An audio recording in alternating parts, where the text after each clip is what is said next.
The tournaments on 45 TV are brought to you by Tria Orthopedics. With Tria by your side, your body can do amazing things.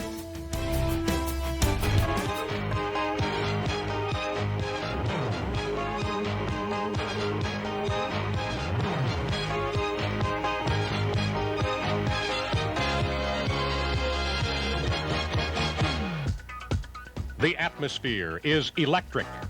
It sells out the Civic Center. The pace is flat out. The action is riveting. It's mid-March. It's the climax of the season.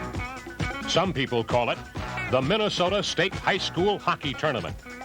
We call it Minnesota Mania. And we call it Minnesota Magic. On semifinal Friday night, we cap it off with the defending champions against a great program that has never won one, but they come in as the number one seed. It's Edina against Moorhead in what promises to be a classic. There was some old video there, as I'm next to Mark Parrish, of Jefferson celebrating. Oh, yeah. Were you in on that pile? Oh, I wasn't on the pile, but I was up in the crowd going crazy. 1989, Rochester, John Marshall. I fell in love with this tournament. Every section was red and black, cheering for John Marshall.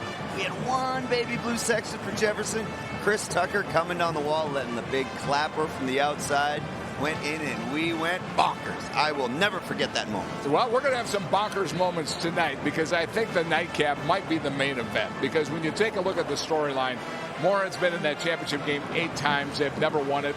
They come in here as the number one seed. This is supposed to be their year. And it's 2 historic high schools here in Minnesota running back into each other. Moorhead, they got Matt Cullen behind the bench. They got a little magic with him maybe. They're both very poised. These teams are both very well coached. There's not going to be a whole lot of room. One of the big boys on each team is going to have to step up. And they've come close a number of times. Look at that, 1-0 against Centennial the last time in 2004. But, of course, to win, they have to first get in that championship game. That means they have to beat Edina, the defending champs. A lot of people kind of discounted Edina this season. They're the number 5 seed, but here they are.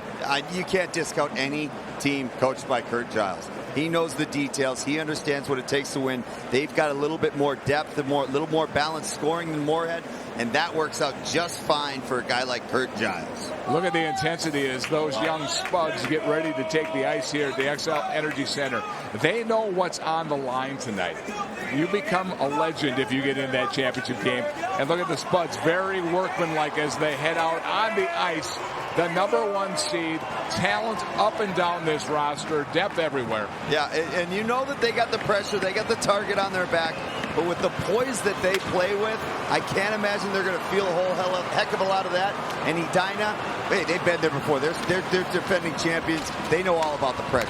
Well, Edina steps on the ice. Their head coach, Kurt Giles, knows how to coach in this tournament. He's won 5 state titles. The blue-collar guy gets it done in Edina. In Edina, of all places. That Bloomington guy kind of likes that there's a blue-collar guy there straightening him out right there in Edina. But he has done such a spectacular job.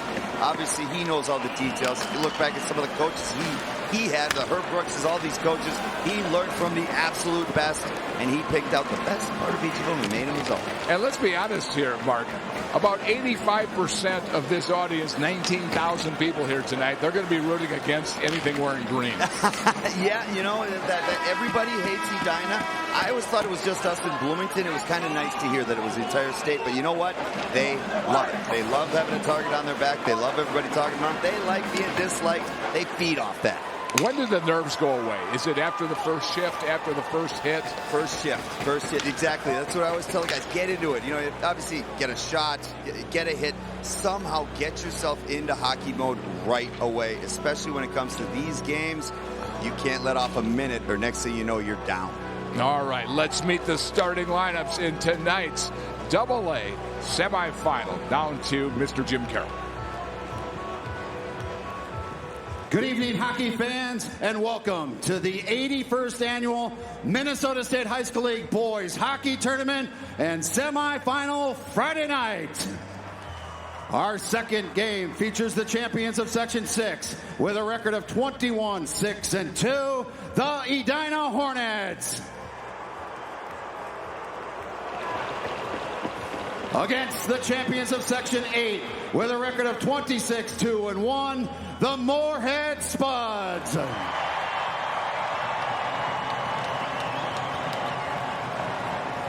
Now it's time to meet the starting lineups. We'll begin with Edina. Starting in goal, a junior number 1, Chase Bjorgard.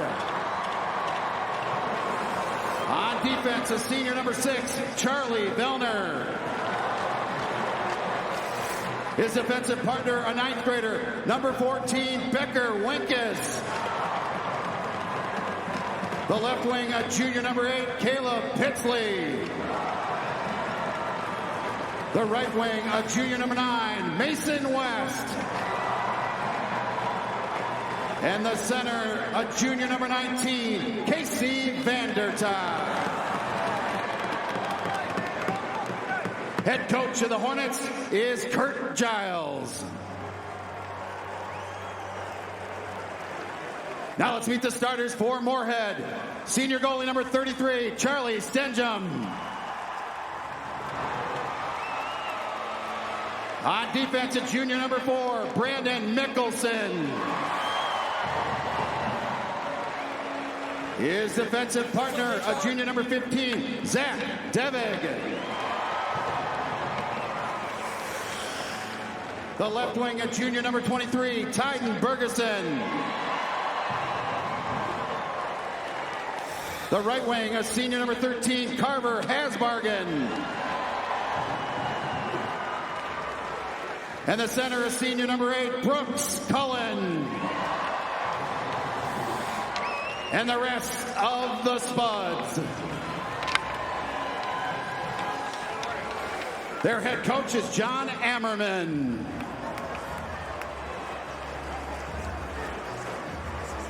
Here are tonight's game officials. On the lines, Bronson Shepard, Wesley Wojtaszek.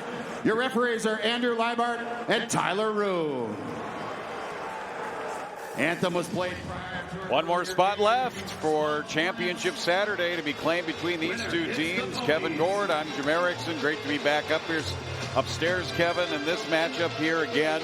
What do you think? We've kind of talked about a little bit in that previous game, Moorhead versus Edina. Well, Moorhead's got the speed and skill. Edina's a well-coached team that likes to tighten things up. They played twice during the regular season in a neutral site setting.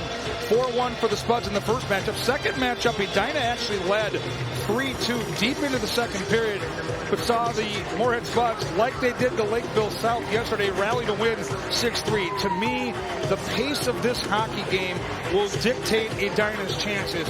If they can keep it tight, low scoring, 2-1, 3-2, like they did yesterday, it bodes very, very well. If it gets to be a track meet, I don't think they have the horses to keep up. They're going to want to play physical, and they're going to use this guy right here in between the pipes, Chase Bjorgard. He was awesome. Starting goalies brought to you by Holiday Station Stores, part of the Circle K family. Of course, on the other side, one of the Primsic finalists, Charlie Stenjum. He didn't get a lot of help early. There were some breakdowns in front of him, and never fun to give up that many goals early in a hockey game, but he seemed to really steady himself in the second half of that Lakeville South game, and here we go. And this one on the way, that one underway, that one off the end wall, hit the side of the net. Stenjum had to scramble a little bit, get support from his team. Moorhead Spuds, white jerseys, Edina Hornets in the green with the white shoulders. Spuds back to get it. Junior defenseman Zach Devig. Puck pops up into the air again to the side of the net. Hornets converge there, corralled and pushed back. Here's Brooks Cullen.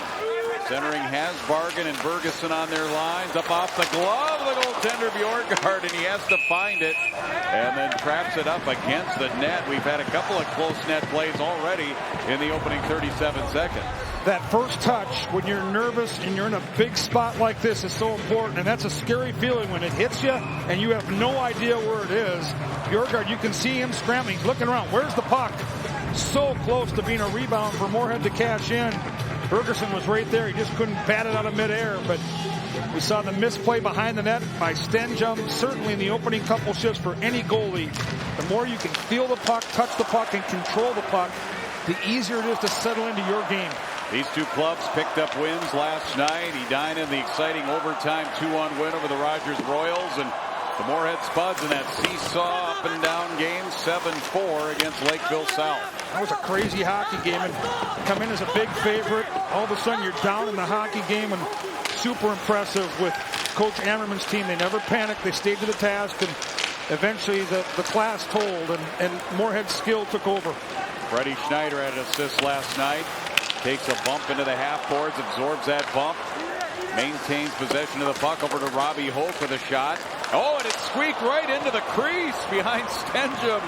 And a Spud got to it to clear it out of danger. It's not out of the zone yet. Very fortunate was Stenjum. It came under his pad into the blue paint with a wide open net yawning, but Edina couldn't find it.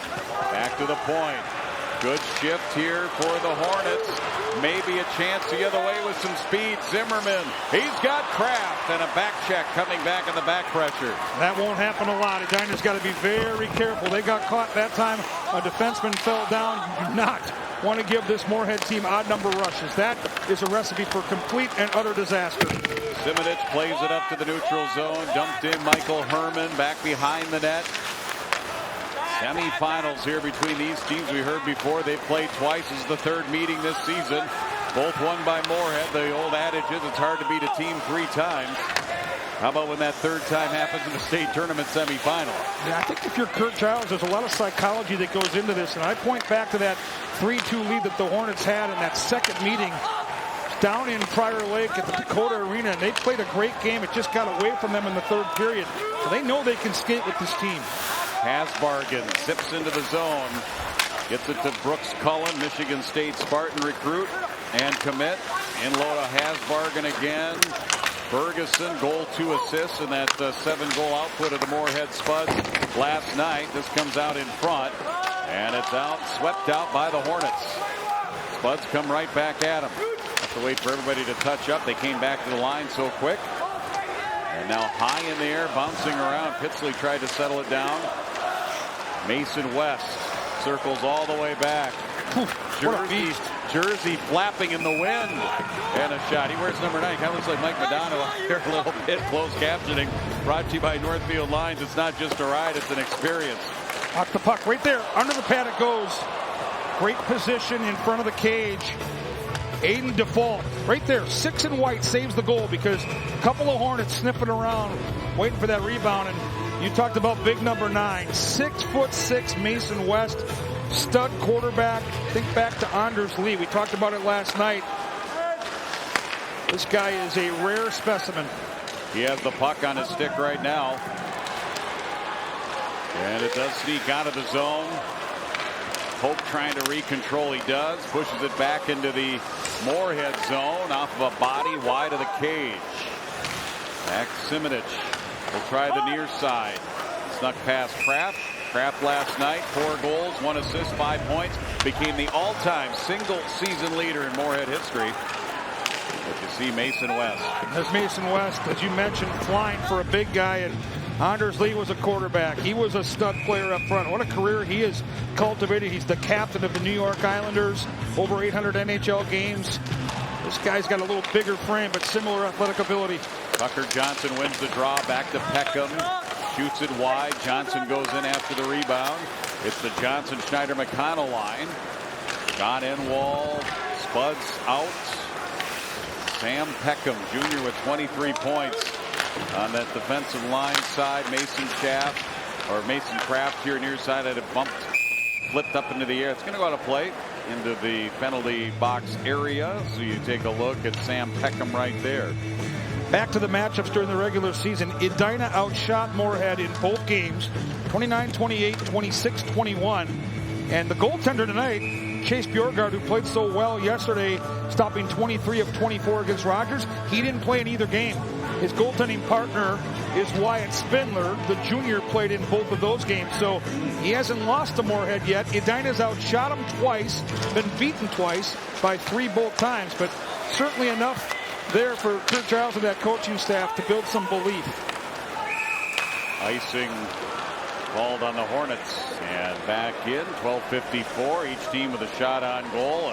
Kind of a feel-out period a little bit for both teams here, the early going.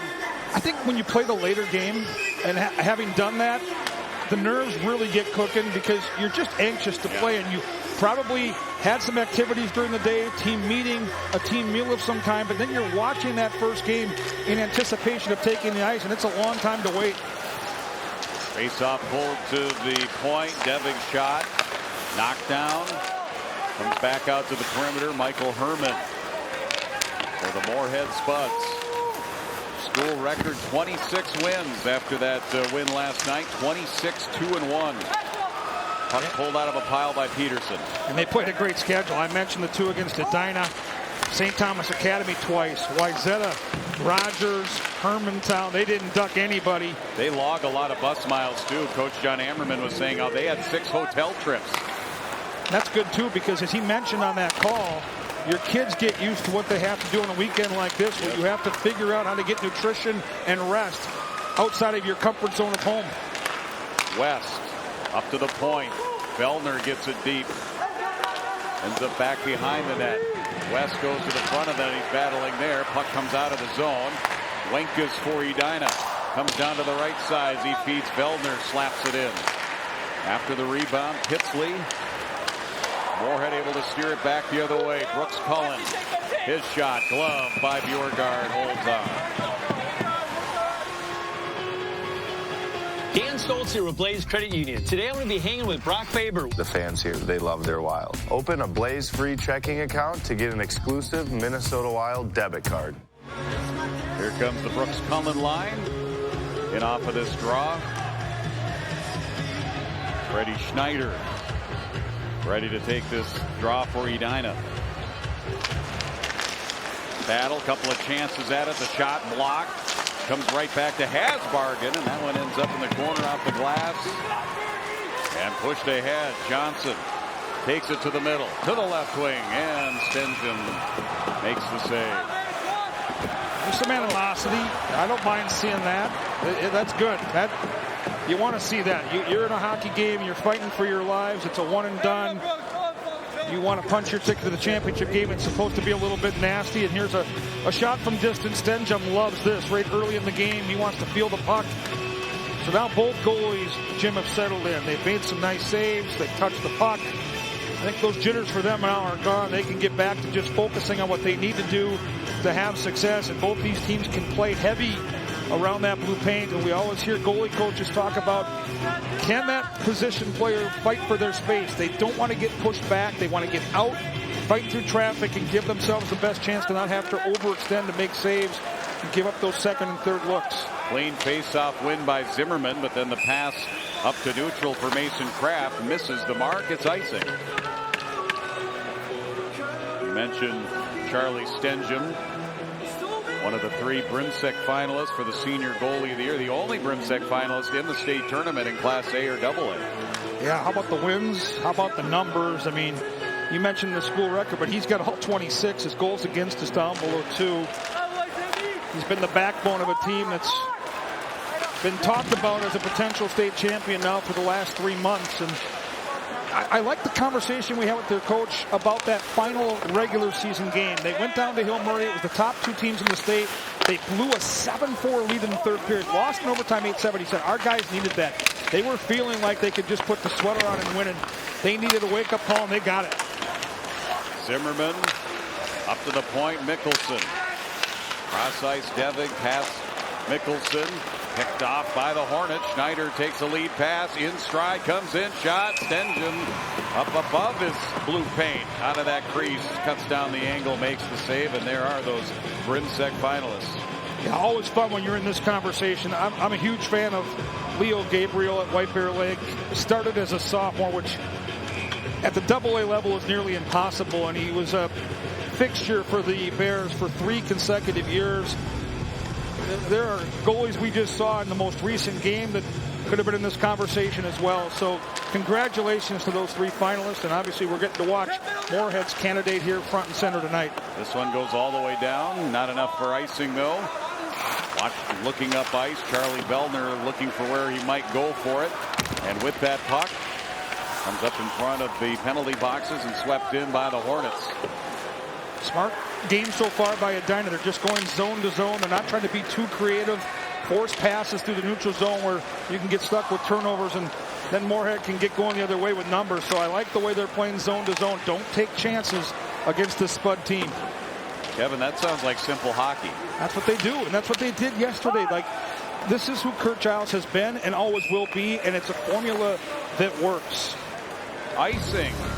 We'll get a face-off coming back when we return. The tournaments on 45 TV are brought to you by the Canopy Group. Insurance made simple and easy. XL Energy Center, big crowd here tonight. There's Mason Kraft. 5 points last night. He was our prime performance player. We mentioned he's heading to Minnesota State Mankato. Mentioned that he has 89 points on the season. That broke the single season record. You break any record that Matt Cullen has at Monticello, that's pretty significant. And again, his dad was a terrific player, also played for the University of Minnesota. So a lot of star power on the ice, and it's going to be interesting to see how these coaches deploy their top weapons. Kurt Giles in the second half of that game last night had Mason West, the big guy we already featured, number 9 in green, playing a ton of hockey every other shift. 3 games in 3 nights if you're going to win the whole thing. So you've got to kind of manage those minutes. Kraft the same way. That 5-point night, I'm sure it's tempting to double up on these guys early, but you got to look at the big picture and probably not overplay your hand. And of course, this year, for the first time, only 1 media timeout. Great point. Really well stated, because years past there was 2 or 3 at least. That changes things. Yeah, it was 3. At one time it was 4. Then it was 3 for many years, and then it's been 2 the last few years. And then this year it's gone down to 1. That certainly changes the complexion. You lose that. What you do is you lose that free timeout that you got. That's 3 free timeouts that you don't get now throughout the game. And you can really overplay those top players. Now that changes the dynamic a little bit. So we'll keep an eye on that as the game moves on. And certainly the team that ends up chasing probably has to play those guys a little more than they want to. But right now it's 0-0. I would have to say the guys in green and gold are pretty happy with what the pace has been so far, almost halfway through this first frame. Mickelson up out the center. Ferguson got a stick on it. He sprints to the bench. It's a line change for the Moorhead Spuds. Schneider has it deep in his zone, plays it back behind his net. Pass came back towards him, but it's Johnson who gives it to Schneider. Back to Tucker Johnson in the middle of the shot. Off a leg into the corner. Picked up Spuds onto the stick of Kraft. Drop back Steffen, Brady Steffen. Mason Kraft came into the state tournament number 3 in the state in points statewide. Warner got across the red line, had it stolen away. Robbie Hope, Schneider trailing. Defended nicely. Mason Kraft has the puck on his stick. Decides to go here to the left side. Warner to Kraft. Centering pass came up the slot. Simonich, and a shot off the wall, back to the middle, into the corner for Kraft. Along the end wall, Zimmerman. Peckham all over him. Up to the point, Simonich again. Forced to go wide. Fanning on the shot, Warner. Kraft gets it. Just looking for something. Getting the puck out in front, but Zimmerman, his centerman, was tied up. Shot just wide, end wall, then at the back of the net. Comes up.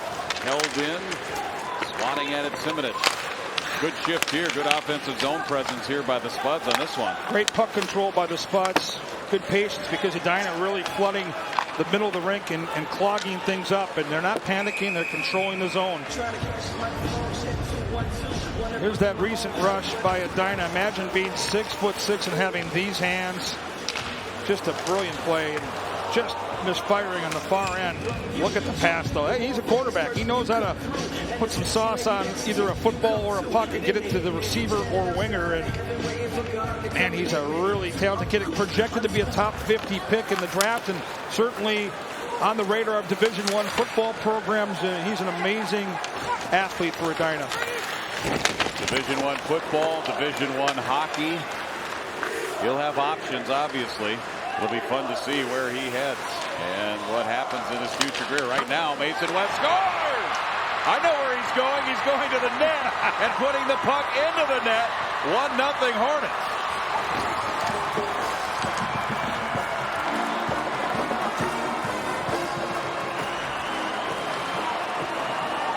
He is fired up. I mean, this kid is loving it right now, and a leader certainly for this hockey team. He's had a couple of really good shifts. Kurt Giles not afraid to overplay him. The upper deck partying, the costumes in play, but you watch a guy that has presence on the rink. Wait for it, spin back, get some space, let the screen develop, and this isn't a high school player shot. This is an NHL style shot. This is a wrist shot from distance that goes bar down in a blink. Unbelievable talent is this kid from Edina, Mason West. Wow. From the top of the circle, West is 24th of the season. That's team leading. His 45th point on the season and his first point here in the state tournament, and it comes a big goal with 6:50 right now left here in the first period, and the Hornets on the board first, 1-0. They go right back to work in the ensuing face-off. See how much this jolts Edina's confidence. They're playing the right style. Schneider up high shot, may have made it all the way in on Stenjum. Shot by Peckham, who is straight away. Schneider retrieves it neutral for Edina, and will give it up to Sam Peckham. 23 assists last year. He's a playmaking defenseman. He's got 20 this year. It's icing here on Edina. Let's look at that goal again. Here comes the flip play out of the zone, and you have to have talent to retrieve a bouncing puck and then have the presence of mind to create this kind of space. The shot is elite, but the way that was set up, retrieving that puck and then spinning around.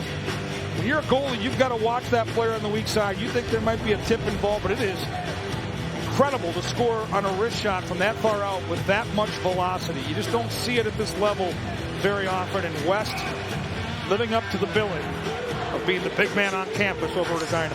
Brooks Cullen against Casey Mason, but they're going to chase Mason out. Brady Peterson now to take the draw against Brooks Cullen. Goes down to a knee. Into the corner here for the Hornets, and Becker Wenkus got the assist on that nice touch pass ahead, that little flip. And, well, we didn't mention before, Becker Wenkus, just a freshman. He had an assist last night, assist here tonight, offside Edina. All that talent, and Moorhead's had a lot of offensive zone time. You look up, over 10 minutes into this hockey game, they've got 2 shots on goal. So Edina has come to this state tournament. They've played smart hockey without the puck. They've played poised, and they defend. And they defend hard, and they take away the middle of the rink. Moorhead's going to have to adjust the way they attack. They're going to have to settle for some shots and send some bodies to the net, because if you want to go to the middle of the rink, there are going to be 3 and 4 green sweaters waiting for you when Moorhead's on the attack. We'll see how they maybe subtly change the way they look to get some shots through on Bjorgard. Puck down to Stenjum. Helps it around out to the neutral zone. Ferguson. He'll dump it into the corner. Wenkus goes in there hard. Takes a hard bump. West waits for it. That big body. Vellner helps it out of the zone. And then stick handling quickly in. Casey Mason got steered the other way. Puck will slide through center, and the Hornets unable to clear it out. Max Cullen knocks it down. Max Cullen, that's Mark's son. Up to the point, held in Simonich. Zimmerman, goal, 2 assists, 3 points last night. Zimmerman takes it right to the slot shot. Rebound, big save by Bjorgard. Puck was still loose as he denied Ferguson. Ferguson still can't. Posting up, shot, score! Top shelf, Zimmerman. We're tied at 1. Boy, he stuck one in there to tie it up. It's a luau on the Spud side, and they're celebrating some kind of shot here from an angle where just to get the puck on net's a challenge. He's barely outside the front of the goal line. He's inches out. Look at that. Crowd watching this on the Jumbotron, oohing and eyeing. There's a water bottle right now. It'd be exploded. Look at this angle. Right, he's got a window of maybe a size of a puck and a half. Right over the left shoulder of Bjorgard. This is incredible. This is a sophomore. Look at that shot. Roots it. Edina's sitting there, they're stunned. Between Bjorgard and the guys defending, they're like, that can't go in. What a play. And Bjorgard wasn't in bad position either. So, huge goal for the Spuds because Edina had really kind of taken control off that goal. They sustain a forecheck and make a play. Zimmerman's 30th of the season. He comes right back with a shot wide. Hasbargen going after the rebound. The puck off the end wall ends up back in the neutral zone. Second tournament goal for Zach Zimmerman. Now with 4 points in the 2 games. Single assist to number 23, Tyden Bergeson. Bergeson gets the lone assist. Hasbargen brings it across, gets it back, drops it off Mickelson, who then finds Max Cullen. Cullen to the middle, little poke check, lost the handle, but it's recovered nicely. Kraft joins the play for Cullen, scores! Kraft following the play on the drive by Max Cullen, and just like that, Spuds are up by 1. We know from watching last night that they're a streaky bunch. When pucks start to go in, they can come in waves. Look at the crowd up top, loving it. Atmosphere here is exactly what you'd expect. Edina knows this routine. They've got 80% of the building cheering for the Spuds and get the puck to the net. A rare situation where Edina didn't clog up the middle and prevent Moorhead from getting to the slot. This is the last guy you want near your crease with that kind of space, and he knows exactly what to do. Max Cullen carried it to the center, kind of then laid it on a platter as he carried it out in front of the net. And Mason Kraft puts it in the net. His 42nd goal, 5th goal of the tournament, 42nd of the season. You mentioned this Moorhead team. They went on a roll last night. They scored 5 unanswered after being down 4-2 in that game last night against Lakeville South. Second goal of the season. And it can come at you in waves. And it was a textbook start for the Hornets. Everything was just the way they wanted. And in a blink of an eye, 2 shifts later, it's 2-1 the other way. And the playmakers for Moorhead are feeling good. 2 goals in 36 seconds here for the Spuds. And number 13, Hasbargen. Off the glass. Down, it settles, it'll slide the length, and it's icing on the Spuds with 3:44 remaining in period 1.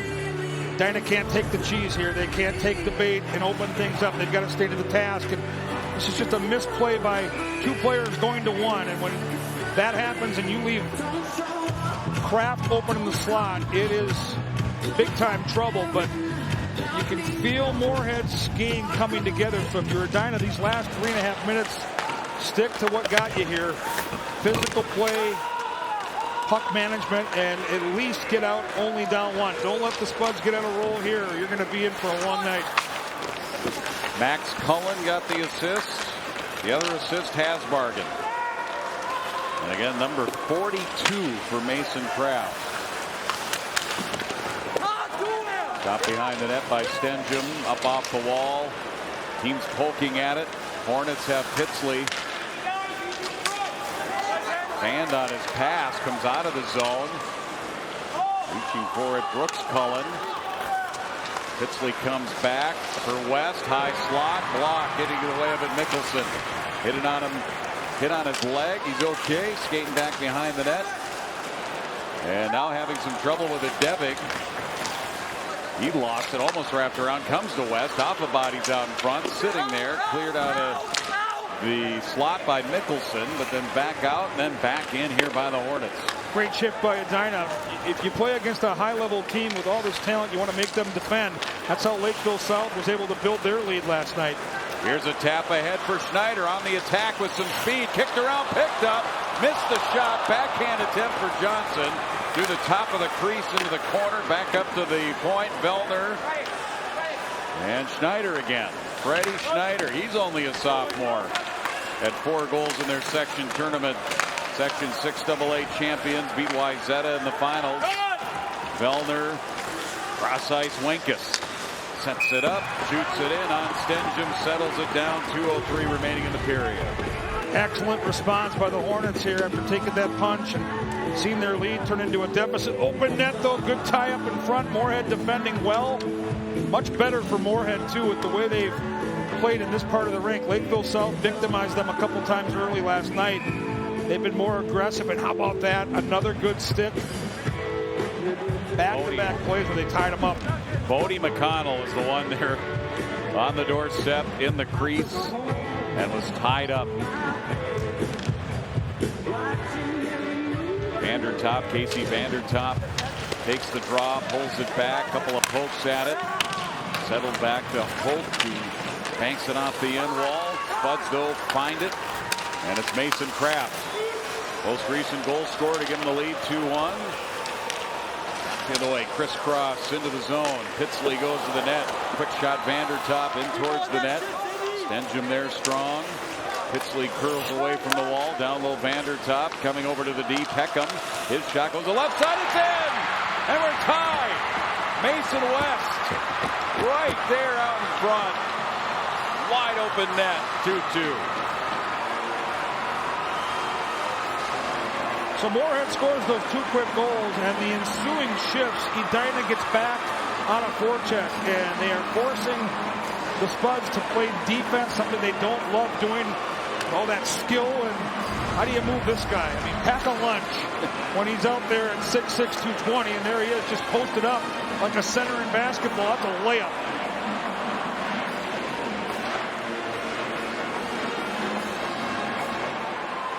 Stenjum fighting to see the puck. And I think they're gonna, they confirm it. It wasn't a kicking motion. You'll see it go off his skate. He's tied up there. Good goal, tie hockey game. Josh Harding, as cool and collected as the head coach is, Kurt Giles, very stoic. Harding, the old goaltender, the opposite, and I love it. They play right off each other. We've got another new hockey game right back on the attack as Ferguson goes down off of the ensuing faceoff. Under 90 seconds remaining. Spuds hold the zone. Dufault shoots it into a pile. Picked back up by the Hornets. Motoring McConnell. Bodie McConnell gets around the corner. Slowed up with a hook. It's going to be a penalty on him for running into the goal, I believe.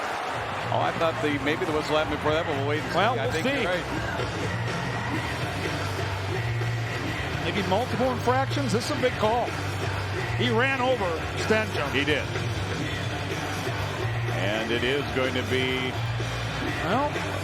Bud player going. Both penalty boxes are open. That could be the call. They might call the hook and the interference. Let's see. It's a big call here. Yeah. Wow. So I saw one penalty. You saw the other. Perfect.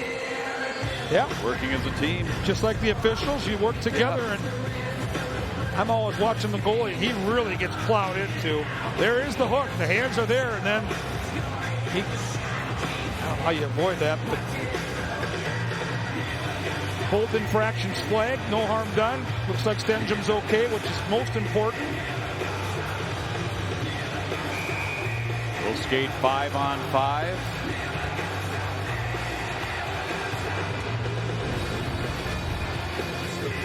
Simonich in the box for the Moorhead Spuds, and Bodie McConnell in the box for Edina. So a hook and an interference. 1 minute left to go first period. 2-2, an entertaining first period. Shot from the point, sent in Vellner, rebound behind the net. Going after it, Devig. Devig pulls it out. West, oh, what a nice steal. He turns, shoots, scores! He's got the hat trick.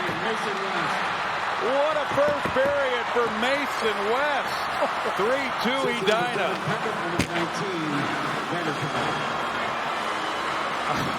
Running out of adjectives here. This kid's amazing. He is a man among boys right now. When he's on the ice, it just feels like Edina is going to get something going every single time. He's winning battles. His timing, the way he creates space. Look at the battle here. And then just the patience to let that screen develop. We are in for quite a night of hockey here. I mean, you better buckle up. Both these teams are playing at the top of their game.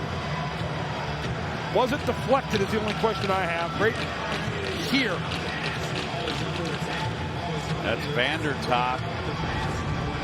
The goal will count regardless. It doesn't matter whether it's a hat trick for Mason West at this point of the game, the way he's going. 2 goals in a minute 57 here. And we have ourselves a seesaw. 3-2 Hornets now. 26th goal of the season. 26th of the season. Third of the game. Third of the tournament. A hat trick. Officially Mason West. 3-2. Unassisted. West completes the hat trick and unassisted goal at 16-18. Tied up. Can Moorhead get one final look here in the final 10 seconds? Hornets are making sure they don't. Keeping him to the, oh, they do! Saved by Bjorkmark. And the rebound went through. That was Ferguson with the initial shot. There's the horn. You can never give up on these teams. Puck is in the corner, and you think that that's where the period is going to end. They created a great chance. One of the better first periods in recent state high school hockey memory here for Mason West. 3 goals and a hat trick. I don't think he's done, and boy, I didn't see Edina winning a track meet, but you got Mason West scoring like this. Anything's possible. What an amazing first period, Jim. Wow, 5 goals on the board. And the Mason West show. The 2 Masons. Mason Kraft had a goal as well. Yeah, and again, Moorhead won't panic. They were down last night. They know how to come back. They've got a ton of weapons, and might be team that scores last wins tonight. Maybe it's a race to 6 like we saw in one of the Class A semifinals earlier today. Well, the adjustments in the intermission will be key on both sides, won't they? Absolutely. Both these coaches want to settle things down defensively and let their big dogs keep eating. And for Mason West, he looks pretty hungry. It certainly does. Excitement on both ends. Emotional on both ends. And when the smoke clears here in the first period, Hornets a 3-2 lead here on 45 TV. Joe and Mark after this. The tournaments on 45 TV are brought to you by Education Minnesota, the voice for professional educators and students. They have a lot to blow their horn about in Edina. Mason West is having himself a game. It's a night for sharpshooters. You give these guys an inch, they will take a mile. Joe Schmidt along with Mark Parrish here at the XL Energy Center. Hat trick in the first period. Not a bad night. Not a bad way to start. You know, you look at these games, the higher the intensity, the higher the motion, the closer you get to that championship game. You look for your leaders to pull you through. Mason West steps up enormous for Edina in that first period. I was thinking about it, covered this tournament along many years. That was just the perfect example of Minnesota State high school hockey. Talent, shooting, great effort. I could not believe some of the shots. That first goal from Mason West, that was an absolute laser. Gorgie nailed it. That's an NHL shot right there. That shouldn't be in high school. These poor goalies should not have to face that shot. And he's just got a great nose for the net. When he's got that release, he's got leverage. He pulls the puck in close. He shoots it from his feet. Harder for the goalies to even pick up. You know, he didn't score the only pretty goal out there tonight, too, this game, this period as well. Yeah, we're going to talk about that next segment, but now we want to talk about the winner of this game. They will take on the Pony Express of Stillwater. Stillwater, the number 2 seed, is patiently waiting to see who they'll be getting. The number 1 seed or the number 5 seed right here. But boy, Ponies, Stillwater right there, they really showed what they were made of. They came out, played their game. St. Thomas had a big push, ended up out shooting them in the game. They stuck to their system. They stuck with what works. They wanted it just a little bit more. Coach Zanin and Vanek, Stalek, I think they're pretty happy right now. Yeah, that was Blake Vanek with that beautiful empty net goal. Cal Conway had 36 saves in that game. And here's what we've done so far. 3 games are in the books, and this Edina Moorhead game is shaping up to be a classic. We're back to talk about that first period of hockey from the XL Energy Center. This is Hockey Night in Minnesota. The tournaments on 45 TV are brought to you by Rainy Lake, north of the Twin Cities and gateway to Voyageurs National Park. Plan your trip at rainylake.org. Goalies beware. There's a sniper alert in St. Paul. Oh boy, we have seen a couple of great goals. Mason West starting it off, just taking the space that he's given in the O-zone, gets to the top of the circle, and that is a cannon of a shot for a high school kid. This one right here, Zimmerman. Oh, Zach Zimmerman, are you kidding me? Are you kidding me? Look at this. He stops, pulls up, just a little bit of space. That Edina player, the defenseman thinking, no way he's going to shoot from that angle. Oh, he shot from that angle. He knew he had it. And then we see a little bit of that hard work, that gritty, grindy, get it to the net, find ways to get it on net, find ways to get a rebound. And who else to be in front of the net to get him the hard way as well? But Mason West. And here he finishes off with the third one. Mason West, everything is going in. Do not pass up a shot, young man. They are all going in. Tonight's tournament stands are brought to you by 7th Avenue Pizza, locally owned pub-style frozen pizza, perfect for hockey night and every night. And it looks like right now, Edina has more shots on goal. We've got the second period coming up. It's going to be a danda. Time to blow your horn, guys. We got a good hockey coming up. The tournaments on 45 TV are brought to you by Franz and Bank and Trust. Real people, real results. 17 minutes on the scoreboard. You see Kurt Giles talking to his Edina Hornets. 3 goals in that first period. Moorhead with the pair. And what's going to happen in the second period? I'm going to watch that guy and how many shifts, how often Kurt Giles goes to the top line with that big stud, number 9. Watch and see how both teams deploy their top players in a game that's had physical contact and fast pace. 3 games in 3 nights is no joke. They're kids, they're young, they got great legs, but it's still part of the puzzle to try to win a championship. And you're a Stillwater Pony, you're sitting back watching this saying, keep it going.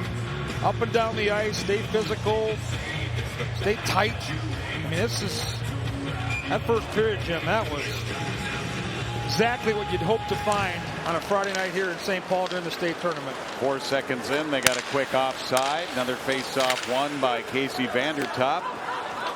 Final game and a great day of hockey. 2 Class A semifinals, St. Cloud Cathedral and East Grand Forks advancing. 1 AA quarterfinal already done. Stillwater playing for their first ever state championship. And now these 2 clubs, 2 heavyweights battling it out. And we're 1 period in, now starting the second period, opening minute. Bounced in by the Hornets. Spuds go back to get it, backhanded out. Devig a little bit too far, comes back to the neutral zone. Pitsley pushes it up ahead. Vandertop comes in, puts on the brakes. Comes up. Wenkus is ready to tee it up. And stepping in front of him, Brady Peterson. And it'll be the Spuds who glide through neutral now. Slowing the play down. Brooks Cullen to the corner. Cullen takes a whack at it. Missed. Spuds though find it. Cross ice pass for Steffen. Shot. The goaltender Bjorgard knocks that down, fights it off. But the Spuds able to hold that in. Yeah, didn't feel comfortable making that save because he couldn't control the rebound and kicked it right back out, so he was in danger. Back in on Bjorgard. And he'll make the save, hold on, force the face-off in the Hornet zone. And it has been a contested game all night long. Yeah, good tape here by the Spuds. So many high-end puck skill players getting pucks through, even though Edina's done a nice job of sealing the middle for the most part, outside of that 1 goal by that man right there, Mason Kraft. See how the pace plays out here in period 2. A lot of offense in period number 1. Both these coaches are going to implore their guys to do the work without the puck to get to this part of the game and play offense. Zimmerman wins the faceoff cleanly, pulls it back. Dufault the shot. Deflects, glass, knocked out. Hornets. McConnell. Putting back Steffen to get in his way. Zimmerman, who had that goal, he roofed it, low angle. That's one of the better goals from the angle. You see the top net bulge out. Quite the goal. It was a really special shot, and these kids are so strong. It's just the off-ice work that they put in. They shoot the puck at such a high velocity. Here's the last chance Moorhead had. Net cam from high above the net. You can see that puck bang through. Never can relax when you're in goal against Moorhead. There's so many guys that have the skill to be dangerous, even if they're out high. Your guard's going to have to really be sharp here. You know Moorhead's going to come with a good push here in this middle period.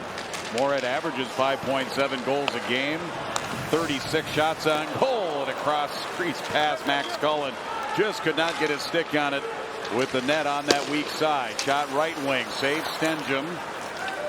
Rebound right onto the stick again of Max Cullen. He'll motor his way down, put on the brakes, look to center. Hornets always have good sticks. Looking for the hat trick man, Mason West. Brings it across, backhand pass off of Cullen, back to the blue line. West was following it, keeps it in deep, swings it down past Pitsley. West is everywhere. He gets to it. He's left, he's right, he's high, he's low. He's dangerous every time. Every time he's on the ice, they seem to be on the attack. And he's the reason why. He controls things and makes life difficult for anybody out there in a white, black, and orange sweater. Max Cullen sends it in. Line change, Spuds. The freshman defenseman Becker Wenkus swung around, snuck past Stenjum. So the Spuds will have to come up with a new plan here to clear the zone. Dropping down, Brady Peterson back and forth. Quickly gets tangled up by one of the Spuds. It was Carter Huteri. And Stenjum pauses play back behind the net.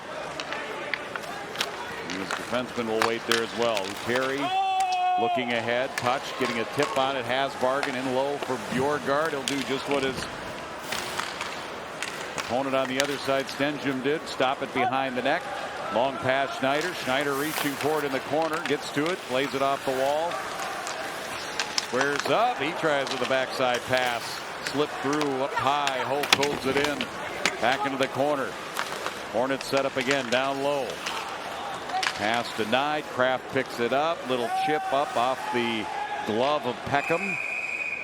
Ends up being a hand pass. So a whistle. Our DQ fan of the day. Download the DQ app to earn free treats with DQ rewards. Olivier. Congratulations to Olivier. All right, the frantic pace we saw specifically late in the opening period hasn't developed yet, as both these teams try to adjust the way they slow the other down. And the chess match on the benches, how these coaches adjust, the matchups they're looking for, how much they deploy their top players, it's all part of the story as it unfolds. Dumped in by Brooks Cullen into the corner, trying to curl out in front. Ferguson keeps it alive up to Mickelson. It is dumped down in, intercepted. Here's West striding his way through neutral, centers the puck, couple of pokes at it with Vandertop never getting the shot on net. And the Spuds bring it in. Ferguson carries it to the middle, ran into his own guy there. Brooks Cullen got in the way a little bit. Back out to center. Pick back up, Warner. Spuds a flip. West heads off on the line change as Stenjum will stop it behind the net in the second period. Things settled down a little bit here? I thought it would too. I think both these coaches are happy that they've come out here now and their team is really both sides patrolling the neutral zone, not allowing teams to get speed into the zone, a lot of chip-ins.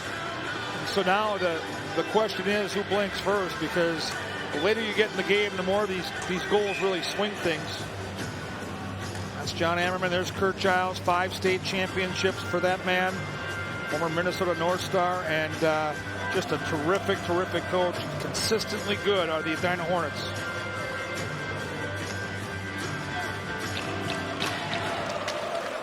Brady Peterson comes in to take the draw, but loses it here to the Spuds. Moorhead pass up to the blue line. Mason Kraft there, slip past him. Zimmerman comes down. Ian Peterson in a battle for the puck. Brady Peterson is the one who wins that battle. Up ahead to center, losing the handle. Alex White, third line winger. White, Casey Mason, Brady Peterson, third line for Kurt Giles and the Edina Hornets here tonight.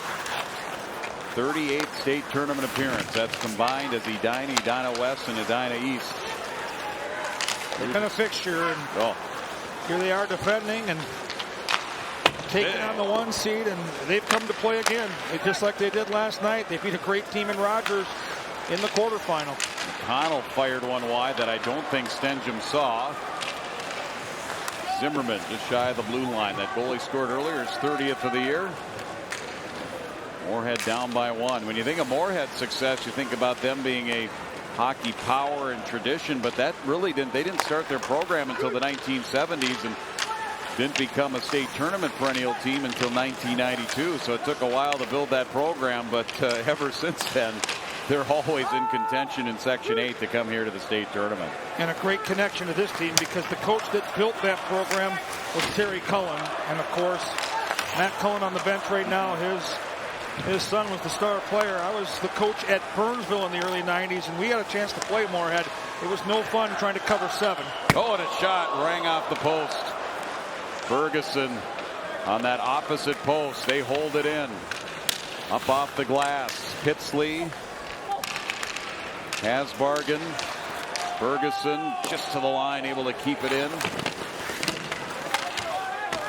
Trying to fight his way to the puck. Veldner for Freddie Schneider, and Schneider for West, but right back in. The Spuds will be able to get a line change here as Fjordgaard will stop it behind the net.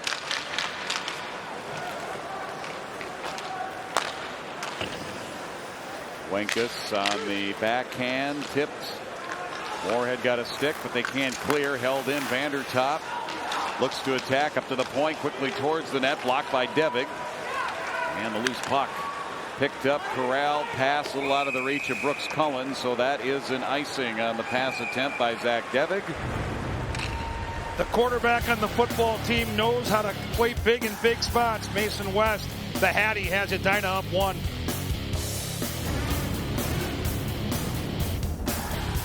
Time for the Xfinity Mobile Fan Cam. Fan Cam brought to you by Xfinity Mobile. Different kind of network designed to save you money. Love the outfits. Love the pomp and circumstance. It's been a long time tradition here. State tournament weekend. These kids are having a ball. Jam-packed arena, over 19,000 seats sold. Being treated to just some excellent hockey all day. The Class A semifinals earlier tonight, coming to a crescendo with this intriguing matchup of the longtime tournament power and the longtime tournament runner-up. Those students with the high-vis vests, they could utilize them after the game for little traffic control out on Kellogg. Well, there's going to be a lot of traffic tonight, so get to work, kids. Maybe, yeah. There certainly will be. 3-2. Hornets over the Spuds. Nearing 9 minutes left here in our second period. Mason West was going to pass. He decided to turn on the Jets. Here he comes in. Oh, and the pass just missed to Pitsley. He can score and he can create. He has 21 assists on the season as well. Spuds now on the attack. Mickelson knocked down. Penalty coming up here. It'll be a Moorhead power play. Big chance for Edina going one way. Just misconnected on what could have been a chippy open net on that West pass. And then bad angle. When you put yourself in that spot where you kind of take an inside-out angle, and Vellner forced to use the stick, takes his man down, and a Moorhead power play that was clicking over 30% all season long with all these high-end guys gets their chance to tie the hockey game up right now. How about these two power plays? 35% for Moorhead. Edina's power play even better at 39%. Special teams with all this talent. Wow. Moorhead had their power play goal in both the earlier matchups. They didn't light them up, but they had one in each game, and they're going to try to keep that trend solid here right now and tie the game up. Big opportunity now for the next nearly 2 minutes as we sit. Kraft leads them in power play goals. He has 10. Ferguson has 5. As Zimmerman reverse shot low. Brooks Cullen Right back to him. Love looking at it from up high. Get a look at how they want to set this thing up. Zimmerman shot. That's kicked away. Kraft plays the rebound off the far dasher. Back for Zimmerman. Back to Kraft. Here's his shot. That was blocked. Swept but not out by Mason. And Moorhead continues. Zimmerman. Kraft sneaks in. Wanted to feed out in front. He's got all kind of bodies out there. And instead it gets tipped back to Zimmerman. For Kraft. Winds one up. And that rebound off the wall will clear the puck. See the far bench there. These long changes in the second period. So hard to get fresh legs out. But that clear, and now this secondary clear allows Edina to have 4 sets of fresh legs out there for the final 45 of this PK. 43 seconds. Spuds long past the width of the zone. Shot by Kraft. Saved Bjorgård. Then Kraft came in there with a little poke for good measure, but Bjorgård holds on. Bjorgård that time read the play well. Noticed that Kraft didn't have any outlets on the weak side. So now as a goalie, you realize the shot's coming. You can get set for it and attack the puck, which he did. He was able to control that rebound. And Edina is one clear away here from salting this opportunity away. Face-off will kind of decide if Moorhead can get set up for one more good look. And here they go. They do. They win the face-off. 30 seconds left in the power play. Cross-ice feed. In the air, off the glass. Coming down to try and hold it in Warner, and they can't. Cleared by the Hornets. Time for maybe one more rush in the power play back the other way. That's about it. And when you're trying to rush here, you're trying to let that power play extend into the time before Edina can get reestablished, even with that 5th player on the ice. Max Cullen loops behind the net. Final seconds of the penalty. Spinning around Deve. Here comes to the doorstep. Now back behind the net. There was Cullen. Meanwhile, Hornets are back at full strength. Feldner out of the box. And he comes out and grabs that puck. Ices it after his 2-minute break. Faceoff will come back the other way on the side of the ice with Chase Bjorgård, the goaltender for the Hornets. Senior, 4 shutouts. Had an outstanding season here this year for the Hornets. He, like his team, seemed to get better as it went on. Edina had a scare looking back at the first round of those sections. Armstrong Cooper, a huge underdog, actually had a 2-0 lead. Even though Edina would end up outshooting them 46-22, they had to hang on for a 4-3 win. Then they got rolling 5-2 over Holy Angels, 4-1 over a really good Wayzata team. But that opening round game in the sections really seemed to be the wake-up call for this hockey team. And you mentioned the backup here today. Saw a lot of action. Wyatt Spindler, he was the winning goaltender in the section quarterfinals. Played in 2 of the previous games against Moorhead. But Chase Bjorgård here, semifinals and finals in the section. And here come the Hornets back to the way. Backhand out front. And McConnell was going to the net. Pass by Johnson. Back up and around. Schneider there to let it slip back up to Wenkus at the point. Takes it to the circle. Intercepted Spuds back to the blue line. And Wenkus backpedaling in his own zone. Yeah, both these teams really putting an emphasis on their D-zone work. Not a lot of space in the middle of the rink as these teams get to the attacking side. And that is a big change from what we saw during that first period. McConnell has his shot deflected. Schneider desperately trying to get to it to keep it in. And instead the Spuds come out in the attack. They find Kraft, cross ice Zimmerman. That slipped past him with Tucker Johnson. Knowing he needs to get off the ice, he'll get to the blue line, dump it in, skate right along that blue line over to the bench. Spuds turn it back up. Zimmerman in low for Bjorgård. Bjorgård helps it around to the far side here in the Edina zone, up to the point. Mickelson for Moorhead. And it's Vellner.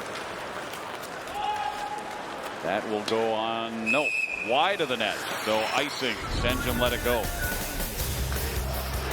Well, so far, if you look at the scoreboard and you see Edina with 3, it's one man, Jim, that's done all the damage.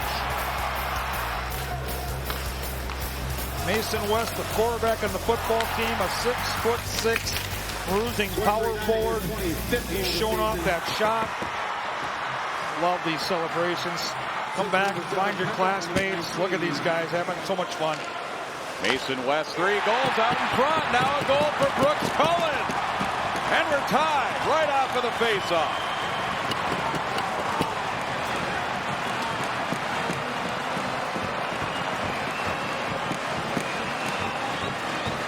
So many great memories of listening to Lou Nanne on the call for 60 years in this tournament. And one thing he always focused on as games progressed, especially into Friday and Saturday, were the offensive zone opportunities off the faceoff. And this is just a faceoff win and a team with skill knowing what to do when they get control of the puck. It's a simple play. Winger just flies to the middle of the rink. The puck is kicked from that slot on the dot to a player that knows how to finish. Second look for the future Spartan of Michigan State, Brooks Cullen. And we are deadlocked again. The Cullen cousins were on the same line there. Now, typically, a lot on the line charts are listed on separate lines, centers on the second and third line, respectively. But Coach Ammerman said he mixes them up as the game goes on, as a puck that flips in on Stenjum. He holds on. So they were both on this line. They teamed up for that goal. Yeah, the first shot gets blocked, and, you know, Hope makes that block, and now he's prone.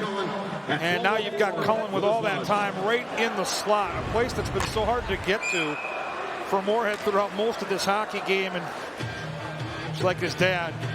You give him that kind of room to make a play, he'll likely finish. He does. Late in the second, this is really coming together nicely. Brooks, his 22nd of the season, second of the tournament. His cousin Max Cullen getting the assist. And this is a brand new hockey game. 3-3, getting close to 4.5 left in the second period. Hornets back to get it. They do push it out. Snyder wheels through neutral. Dropped it for Johnson, who was in his skates. And now Michael Herman brings it across the line, in below the goal line. Hornets help it around, but it's going to be an icing. 4:09 left. We've got 4:09, 4:08 now left in the second period. Is this the game you expected between these teams, Kevin? You got to analyze it. I thought it'd be tight. I thought it'd be a one-goal hockey game.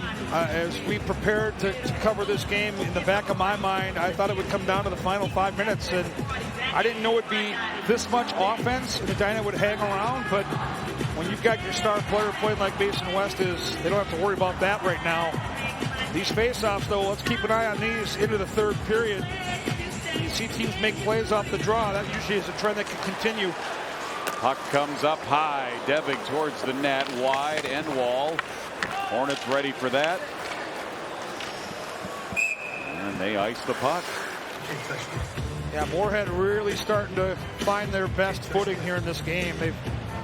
They've come in waves, and they strike fast. We saw that in last night's game against Lakeville South. It normally happens quick, and they can turn a deficit into a lead real fast. And there's the big dog. Kurt Giles is, and this is a trend that's gone back many, many years. He knows the limits of his best players, and he wants them on the ice as much as possible in key spots. He's just not afraid to let those guys carry the mail. West is the one who flips it up. Pitsley clamoring for it, but instead it the Spuds out to center. Zimmerman, blue line, back to Zimmerman. They're onside as he comes across. Here's his shot. Poke check from behind. Good back pressure there by the Hornets. Comes back up to the line with Mason Kraft shooting it in. Pushed by the blocker of Bjorgard. Comes back to the near corner. And Zimmerman, he's had the puck on his stick a lot here tonight. Wanted to go to Kraft. Stick goes out on the ice. Kraft ends up with a puck. Drops it back to Mickelson. Chipped into the corner. Waiting for it, Borgeson. Ferguson then. Zimmerman. Right up along the Zamboni door. He's tied up there. Mickelson. Cycling the puck here are the Spuds. This one, though, doesn't quite make it up to the point. And flipped down by Caleb Pitsley. And they say no icing on that. Bodies crashing in hard.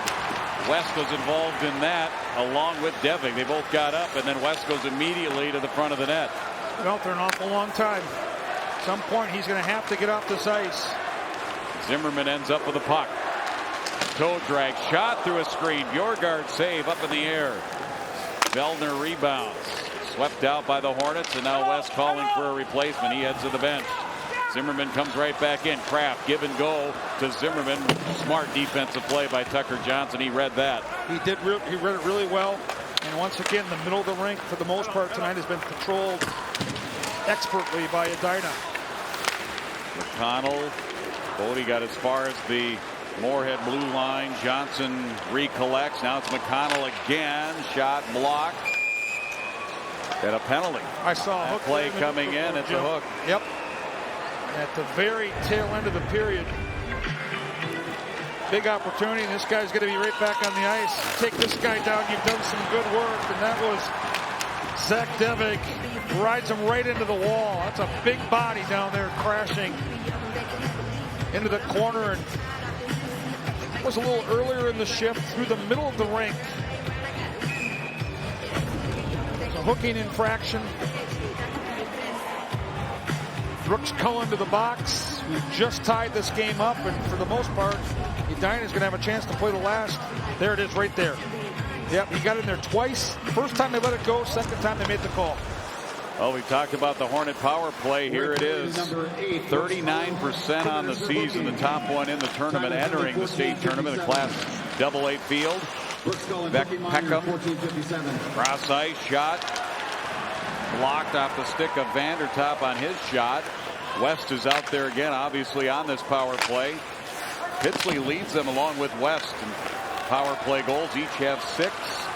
Short-handed Hasbargen comes in 1-on-2, gets it as deep as he can possibly get it before Vandertop sweeps it away.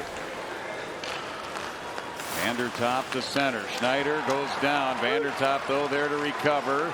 Puck ends up back out to neutral. Hornets will have to set up again. Moorhead really doing a good job of disrupting the neutral zone here, not letting Edina get into the zone cleanly. 3 more seconds on the game clock than the penalty clock. With Brooks Cullen in the box. Power play Hornets up high.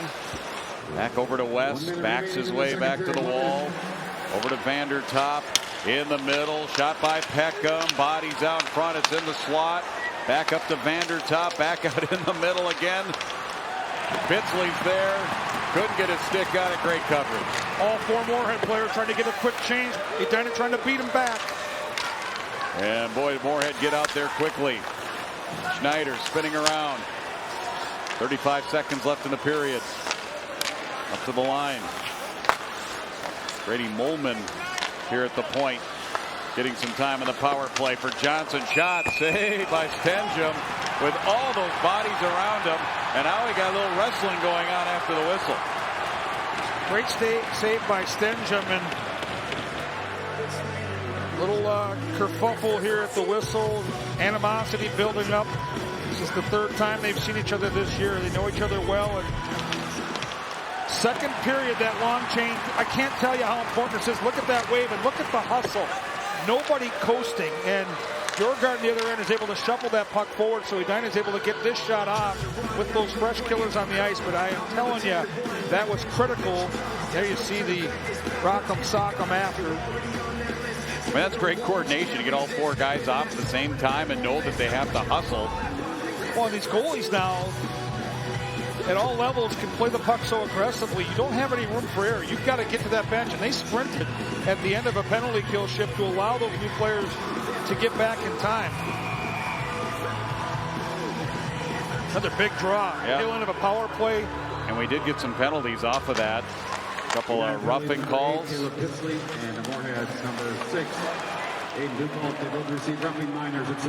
Pitsley and Fellner each get roughing minors, matching penalties. Final 8 seconds of the Edina power play in a 3-3 game when we're in the final 5 seconds of the second period. Molman, Johnson, Horn. And we'll go to the 3rd, Kevin, all tied at 3. 2 great teams, trading punches, going back and forth, high-level talent, making big plays. The pace after the first period definitely slowed down. Both teams had much more of an emphasis on defense, and now we've got 17 minutes to decide who gets to head to Saturday night and face the Stillwater Ponies. This is going to be fun. It's going to be a battle. We'll wrap it up here for this period. Look ahead to the 3rd. We'll have more with Joe and Mark downstairs here on 45 TV.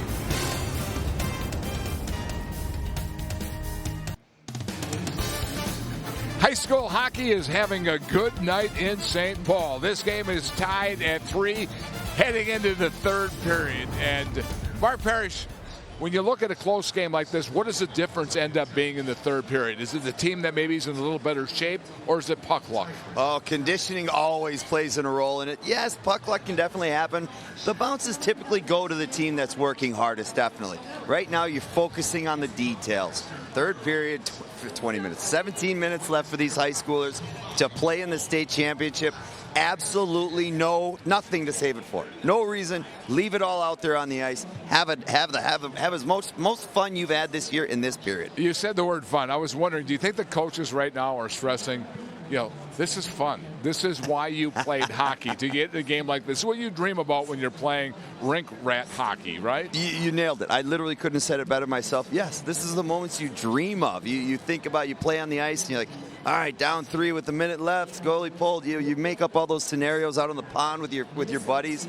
Now you get to do it at the state championship, the biggest stage these kids have ever seen, and some may ever see. Well, speaking of the biggest stage and speaking of coming up with a dream game, how about East Grand Forks, the game of the day against Hibbing Chisholm? In 2 minutes and 44 seconds, they turned a 5-2 deficit into a 6-5 lead. It is absolutely incredible. The momentum swings that we can see at this tournament, that happens a little bit at the high school level. They're a little bit younger. The maturity kind of sticks out a little bit in those moments. But my Lord, you can see when this team, East Grand Forks, gets going and they can just get on a roll, build that momentum. One line gets a good offensive shift, second line, and then everybody wants to get in on the scoring. Everybody's having fun, and those celebrations make me miss this game a lot.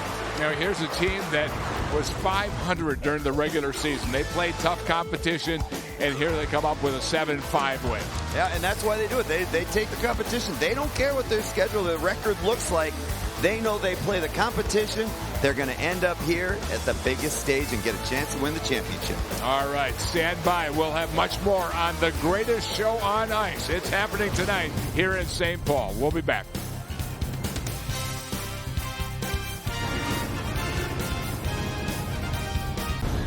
This game could not be any closer or played any better. Oh, you're seeing the best of both worlds here. Great defense, great goaltending. The goaltenders are stepping up. The big guns have stepped up. Obviously Mason West. We've seen Mason Kraft. We've seen Zimmerman. Seeing the best hockey out of everybody right now. Now we're getting down to crunch time, Jim. Oh, I'm going to watch this all night because that celebration right there, Brooks Cullen did. I saw when Cully celebrated every time at St. Cloud. Oh, my Lord, that's just, I love it. It's tripping me out a little bit. Watching my buddy's boy, Brooks Cullen, tie the game. The genetics work. Tonight's Stats brought to you by 7th Avenue Pizza, locally owned pub-style frozen pizza, perfect for hockey night and every night. We are back for the third period. Stand by. Call your neighbors.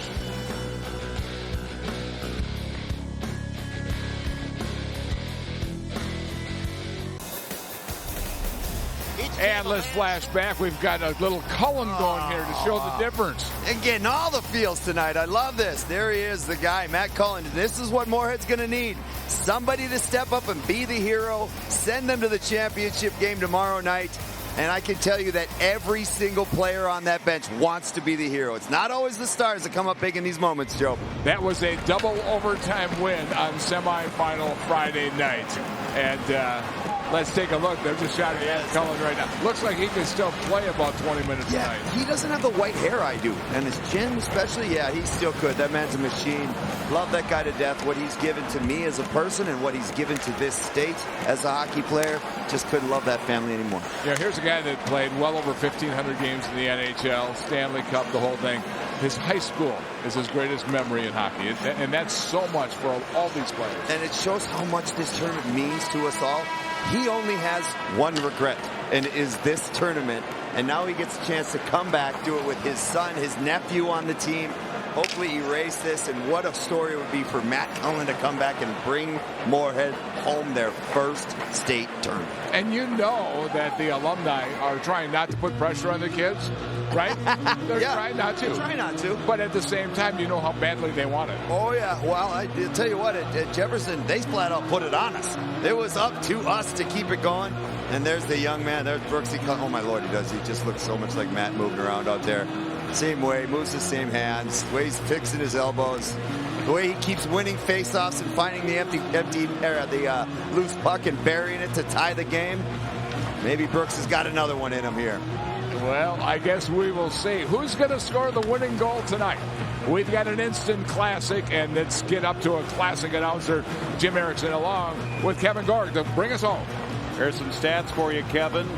Tied after 2. Edina 4-2-1. Moorhead tied after 2, 4-0-0. And here they come on the attack. It is Brooks Cullen. And if you're just joining us, Moorhead in the white, Edina in the classic green, Kelly green, white and gold and yellow. Mason West, all 3 goals for Edina for that hat trick in the first period. I'll be very surprised if this game really opens up. I think both teams have enough skill to get to the net and get chances, but I think the defensive zone coverage has been the emphasis as these teams have kind of adjusted from that first period on. Spuds able to power that through the neutral zone. Vellner, the defenseman, senior, paired with Wenkus, who's a freshman on the defensive pair, the top pair here for the Hornets. Teams exchange possession of the neutral zone. Back into the Spud zone. Zimmerman tried to bank it ahead for Warner. Evan Warner is a sophomore. We don't talk much about him because the guys like Zimmerman, Kraft, the Cullens, and so forth, but those are key guys on those wings of those guys and on those lines. He comes in on the right side with a shot that ends up out of play. Yeah, there's a lot of depth on the Moorhead side. They've got multiple lines that are dangerous. They've got a deep blue line. Got some good mix, too. They've got some good senior presence, but then we've talked a lot about some of their sophomores. Zach Zimmerman, number 7, anchors that first line. There you see that top line going to the bench to get a breather. Keep an eye now on 9 and green, Mason West. How many shifts will Kurt Giles deploy them? The Kraft line for Moorhead. That's part of the battle from the benches with those coaches. Max Cullen in off of the draw, ends up in the slot. And the Spuds get to it at the wall. Simonich holds it in. Pass Bargain back up to the point. Dufault towards the net off the end wall. Check that was Steffen. Ends up along the end wall. Player goes down. Couple of bodies and back up. Good battle there with that puck. Robbie Hoke in there for the Hornets. To the corner. Up and around. Alex White helps it out. He just got hammered and checked. And drilled to the ice. Drew Simonich. One of those sophomores, that mix of young and old that Moorhead deploys, and was a good, clean, physical, aggressive play, sending a message that the neutral zone will not be coming for free. You don't want to give the neutral zone for free. No, and I think in the first period, both teams got away with it. They saw that the game was getting to be a little bit too loosey-goosey, and they've tightened things up accordingly since. Spuds, far side of the rink, along the wall, picked off. Hornets, and they're offside. Take a look at the big hit that we just had. There's the neutral zone players. Yeah, he's turned forward. Yep. The only question is the puck, where it is, and I think the puck had just gone through. So, yeah, there it is right there. Yeah, it's going to take a lot right now. An egregious play to get to a power play as this game stretches onward. Low shots total. We mentioned these teams average between 32 and 36, and right now it's 15-14 Moorhead. So a defensive kind of game of attrition is Kraft into the corner for Brooks Cullen. Cullen up the wall, back to the point. Shot by Mickelson. Good hands by West. Already with 3. Comes in, squares up, centers off the skate. Spinning shot taken by Pitsley. Ends up back up high. West, even his reach couldn't get to that one. Kraft helps it out.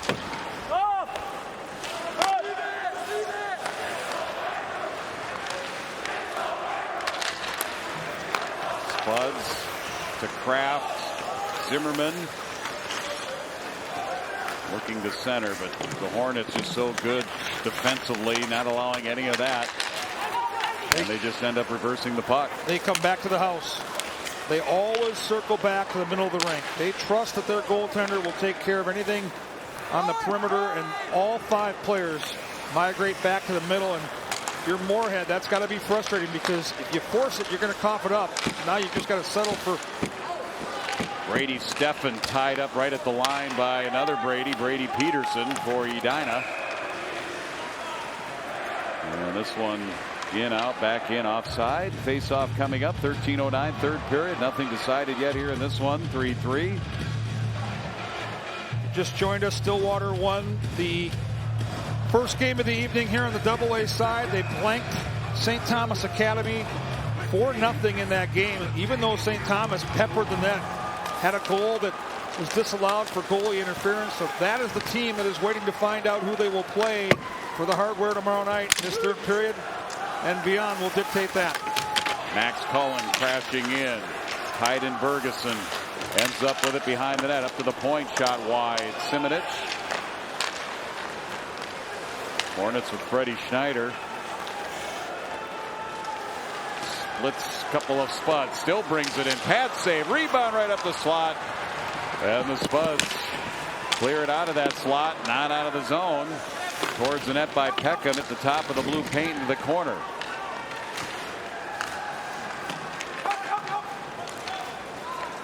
And they curl away with it again, and it's Schneider. Nice little move there to avoid a hit. Crossover to McConnell, one-timer, fanned on it. Nifty play by Schneider, though, to escape and then make that cross-ice pass. Whoa. Up and over at center ice, Max Cullen. Poked away, Zimmerman on the forecheck. He comes in, player to the net, couldn't center it. Ferguson was going to where he needed to be, but again, the Hornets able to cover that. West comes the other way. He fans on his wrist shot. Ends up off the end wall. Zimmerman trying to clear it out. Brooks Cullen ends up with it. Spuds come back. End-to-end action here the last couple of shifts. Pace starting to pick up. You're exactly right, Jim. Both these teams starting to try to open things up. Poked back to Zimmerman. He's tied up. Kraft. Pitsley. Pitsley had a goal last night. Spuds off the side of the net. It's going to bounce out of the zone. They'll bring everybody out. Set it up again. Zach Devig. And snuck past Bjorgard. Veldner getting it going the other way. Puts it right onto the stick of Brady Peterson, who then feeds it over to Alex White. White forced into the corner. Centering up, Kraft gets his stick on. He tried to play it to himself. Niftali, though, then defended by Holt, who sends it back left wing, right wing into the corner. McDevitt trying to cause problems there. Does come free. Mickelson. Zach Zimmerman centers that top line usually. He's going to spin, play it up high. Calling for that puck was Simonich. Ends up in the corner. Both these teams working so hard on the defensive end. It's impressive to watch the way they're defending. Polk comes in, gives it up. White wanted to go back to him. That did not match up. Back behind the net. Slowing it down a bit here for the Spuds. Drew Simonich, brother Joey, played in the tournament a couple of years ago. Schneider's had a nice game through the center circle. Through some congestion. Squares up in the corner. Sets up. Busted stick. Another one. Tucker Johnson this time. His stick busted in two. It's a two-piece pool cue. Up high. Blue line. Shot. Hit the side of the net. Linkus that time letting one fly. But the Hornets hold the puck in. They continue the pressure. Just as I say that, Simonich picks it up. Bounces it the other way. This is on net. No icing, and instead an offensive zone face-off for the Moorhead Spuds. Up and over. He's okay. But boy, that could have been a dangerous play. We're in a 3-3 game, semifinal Friday.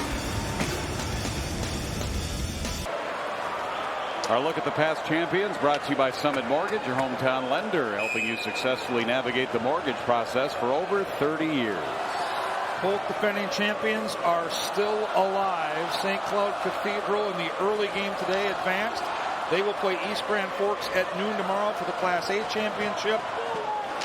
Edina Hornets still right in the mix here, trying to put away Moorhead here and play Stillwater tomorrow as the other defending champion. Mason West against Brooks Cullen. As we're nearing 9.5 left in the third period in a tie game, 3-3. Out to center, back in by the Spuds. In on Bjorgard, and again, big game like this, play it safe. Especially that awkward play where it's not his glove, it's his blocker and stick that have that puck covered, and you don't want to make any move with that. So yeah, the defensive zone faceoff can be pesky, but you'd rather do that than risk moving it there.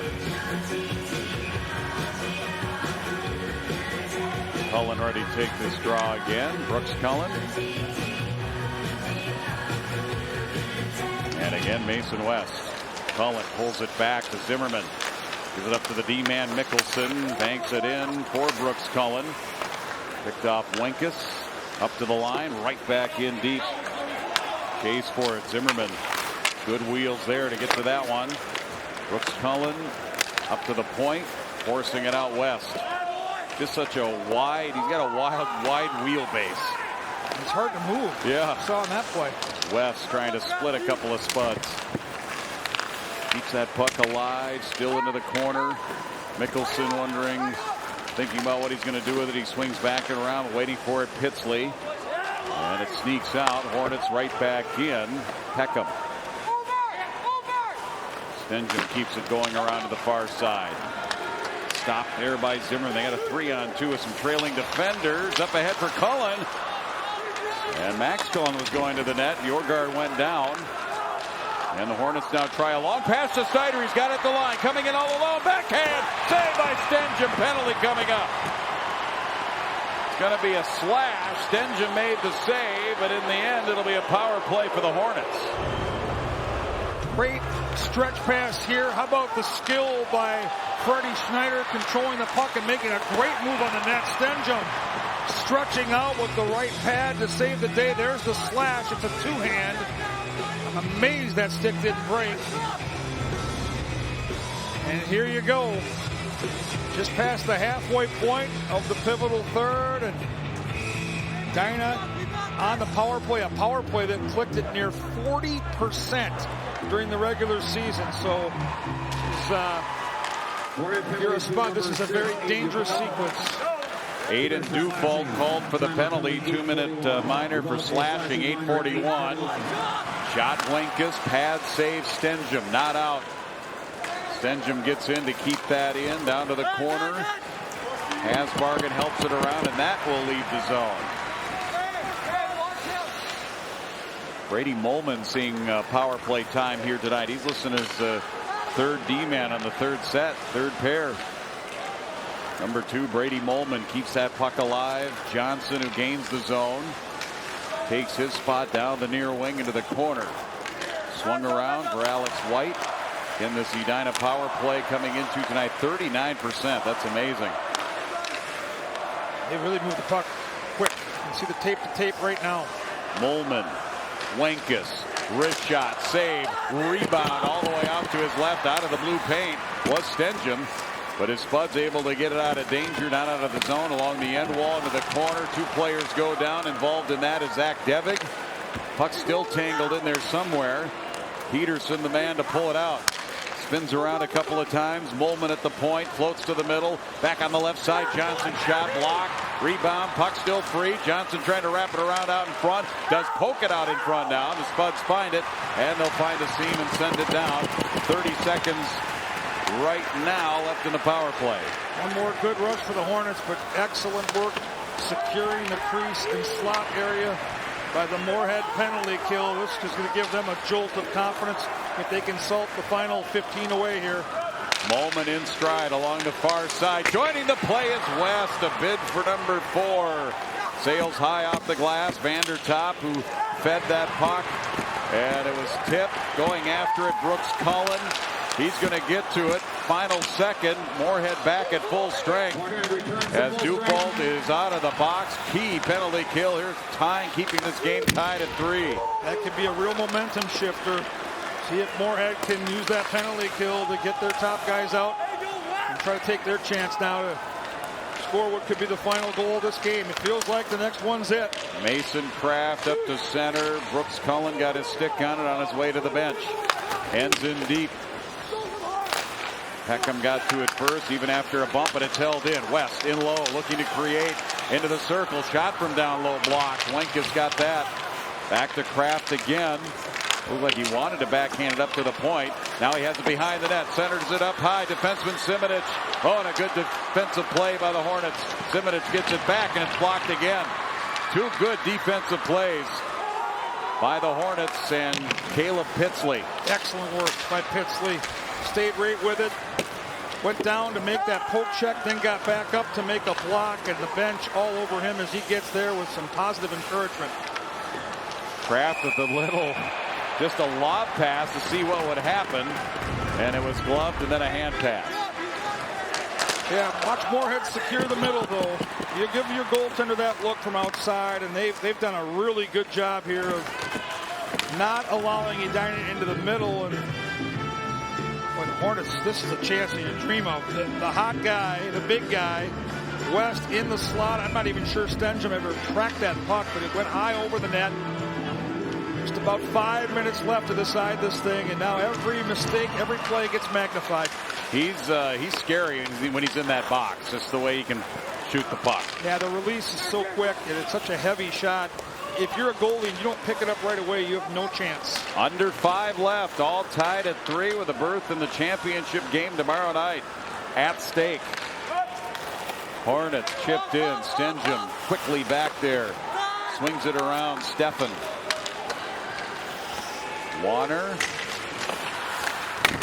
Back in the middle. Bouncing around. It came free, and Bjorgaard had to be ready for that because right there was Ferguson for the Spuds. That got real tricky there for Edina, just bouncing through the blue paint. This one to neutral. Bodie McConnell makes a move, keeps it in, heads to the bench. Swooping down now, Casey Mason. Freddie Schneider. Nicholson's on him, boxes him out. Gets that puck up out of the zone. Then right back in by Hope. Back here to the near side. Bank, Peckham. Stenjum back around from where the puck originated. Helped out by Kraft. That'll find the Edina zone. Backpedaling and in the zone is Peckham. Peckham, headman White. White comes in, bears down, defended, and taken out of the play by Devig. Takes the puck up to center. Intercepted Hope.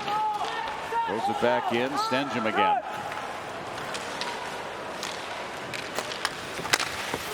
Simonich. Kraft gets his stick on it. Ends up deep. Hasbargen trying on the forecheck. He was the first one in there, but the Hornets able to break it out. White gets the call from the bench. It's a line change. Still dumps it in. Rings it around. And a chance for his new line mates. New change coming out. They got West coming up down the slot. He was open too. He was. He got lost in the coverage, and Moorhead really dodged the bullet on that play. Hasbargen hit hard. That coughs the puck up. West getting motoring here. Gets through a couple of players defensively to the left side. Shot saved by Stenjum. With the Minnesota State Promise, you're guaranteed the lowest tuition in the state, and you might even qualify for free tuition. Learn more at minstate.edu. There is Mason West. Seeing a lot of ice time here in the third period. That's the balance you have to have if you're the coach. How much do you play him knowing that this game could stretch into overtime? Knowing that if you win, you have a championship game tomorrow. It's all a part of the puzzle. If you can get third line minutes, great. But boy, it's tempting to have him out there. Getting to the puck, Ferguson pulled down. Oh, what a play off the near dasher. And Ferguson saw that, he read it. And he was going to the puck, and he got to it and forced the issue there and draws the penalty. Yeah, there's always a conversation. If you win it clean, here's what we're going to do. You're going to fly up the middle. We're going to play a little geometry. And Edina got caught puck watching. And once you get out of position, you don't have a choice. You're not going to give up that breakaway, not to that guy. So Peckham has to take him down. And boy, oh boy, the danger zone has arrived for the Hornets. Ferguson, the man, forcing the issue, trying to get to the puck. And the penalty Sam Peckham trying to slow him down.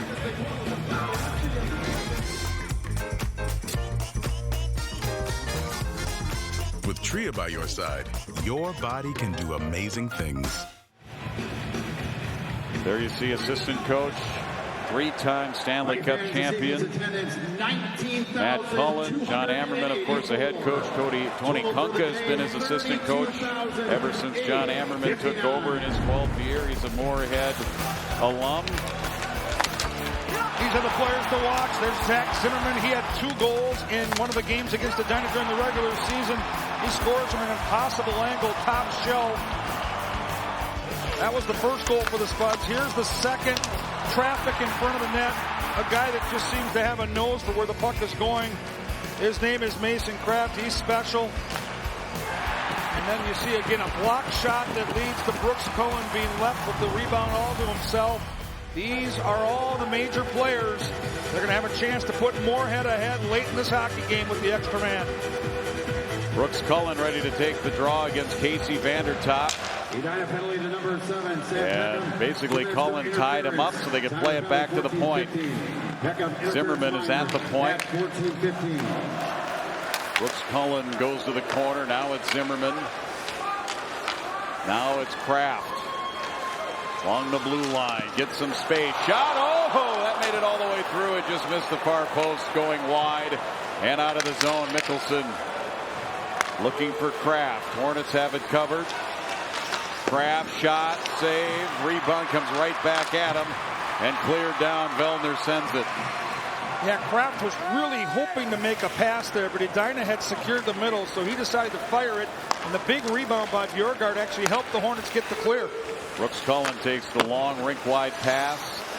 Kraft waits for it at the far boards. Curls away in low. That pass off the end wall. Brooks Cullen again.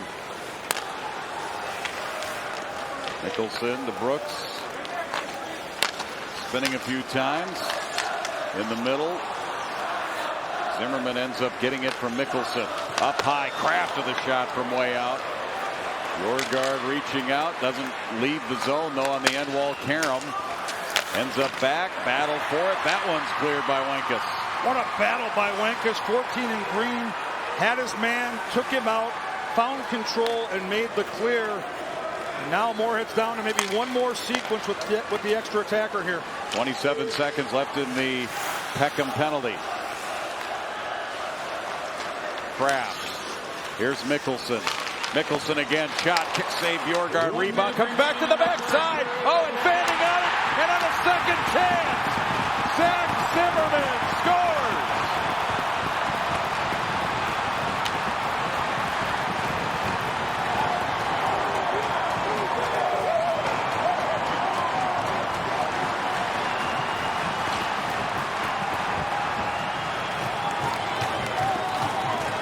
Building has erupted. The Spuds are so close.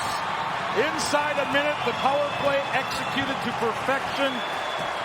And this sophomore, who had 2 goals against Edina in the regular season in one of those games, has a 2-goal game again, none bigger than this one. Stays with it after Fanning on the initial shot. And Bjorgaard, nothing he can do. He gets out of position trying to read that first shot. He's diving back, and now he's beat. And my, oh my, Moorhead does it. Timeout on the ice. You know what? The fan may have helped him. Absolutely. Because Bjorgaard's diving to his left. By the time after the fan, he's already out of position. And that may have benefited Zach Zimmerman. He'll probably tell his buddies he did that on purpose. But, you know, sometimes second chances are good. Well, they're especially good when you've got the goaltender down. And let's watch the bench. This is the best.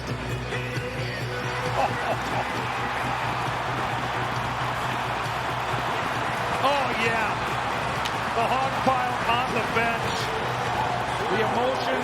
And now both these coaches, on the Edina side, it's trying to get them to focus on the task ahead. On the Moorhead side, it's trying to get them to not think about the win, not think about the chance tomorrow night, think about the execution and defending. With Edina surely having the extra attacker at some point. Zach Zimmerman's second of the game, 31st of the season. And the Moorhead fans, bedlam ensued. I'm not kidding. If I'm Moorhead, knowing you're likely going to be down 6 on 5, I might just put a guy literally on Mason West and say, we'll play the others 5 on 4. I'm not letting number 9 touch the puck because he's the one guy that can do something special here. Time of the goal, 16:01, under a minute left to go. 4-3 Spuds. Trying to make it to their 9th championship game. Schneider trying to change that. He fanned on the shot. Here is West in the corner. Now up the wall. Floats around, gives it up to Peckham. Peckham gets it back. Peckham, Schneider. Schneider in low. Touch pass to West. What a setup through the crease to the corner. 20 seconds left. Peckham again to the left side, and a shot hits bodies. Rebound out front. West is there, off of his body, cleared out by Moorhead. 10 seconds left. This will be icing, and an offensive zone face-off for Edina with 7.9 remaining. You know, I listen to the Wild coaches all the time talking about this 6 on 5 and how they coach those NHL players. They remind them not to panic and say you're always, if you possess the zone, you're going to get one grade A chance, one good look. And the fear now for the Hornets is that might have been it right there. The right guy, the right spot, and it just misconnected. Josh Harding, former Wild goaltender. Final instructions here is Edina a must-win on the face-off. If you win it clean, watch for number 9 in the middle. He's the big boy. He's going to try to drive the middle. We adjusted the time here to 8.2. It's Vandertop ready to take the draw against Brooks Cullen.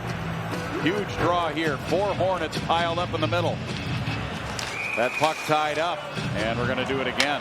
Clock did not start, so they won't have to put any more time up there. Brooks Cullen did an awesome job there, like his dad did for so many years at the highest level. He tied his man up. You don't want Edina getting this puck back to the half wall clean.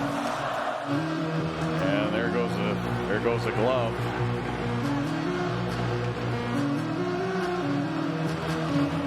Here it is. Vandertop pulls it out to Schneider. Near side. One-time shot saved by Stenjum in the corner. 2 seconds. Back out in front. Scramble. Oh, and it goes wide. It's in the net, but after the horn.